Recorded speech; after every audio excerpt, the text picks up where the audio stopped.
All right, welcome to Brighter Rays. This week, we're in a study called Seek the Things Above. It's Colossians 3, 1 through 4.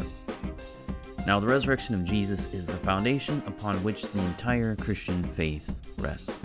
If you remove the foundation, like the man who built his house upon the sand, our whole faith would crumble into the sea. If Jesus has not risen from the dead, then our preaching is worthless, and our faith is also, because you and I are still in our sins. If Jesus has not risen from the dead, then those who have already died, trusting in him for life, have perished and are nothing more than miserable fools. The importance of the resurrection cannot be overlooked, which is why Jesus gave so many proofs that he is risen. He appeared to Mary Magdalene. He appeared to Peter and James and the rest of the apostles. He walked with the two on the road to Emmaus. He ate fish with the apostles on the beach. One time he appeared to 500 disciples at one time. Last of all, he appeared to Paul on his way to Damascus. Were all of these people deceived? If we argue yes, then we must throw into question any historical fact that we know from history, for it is one of the most attested events.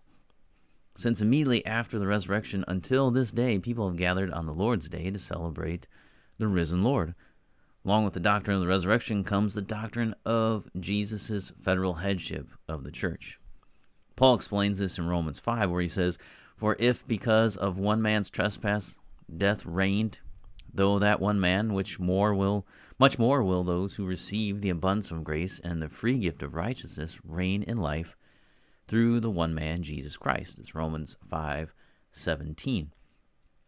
Jesus is the head of the church, which we read in Colossians 1:18, and because he is the head, then grace and righteousness and forgiveness that Jesus bought on the cross extend to all under his headship. But we must have him as our head in order to have his benefits, which means we must die to our old selves, to our old lives. For if we have died with Christ, we believe that we will also live with him. That's what it says. This is the idea behind Colossians 3, 1 through 4. If we have died and are raised with Christ, then that has implications upon our lives right now. Paul gives us a command to seek and to set our minds. Then he gives us the reason we have died and now Christ is our life. So if the resurrection is true, then that is going to impact your life. It has to. It has to impact everyone's life. And it does in one way or another. And we'll talk about that as we go through this study this week. So come back next time. We'll continue on in our study. This is just the introduction. So we're going to look at verses 1 and 2 next time about Paul's command to seek and to set your mind. So we'll talk about that.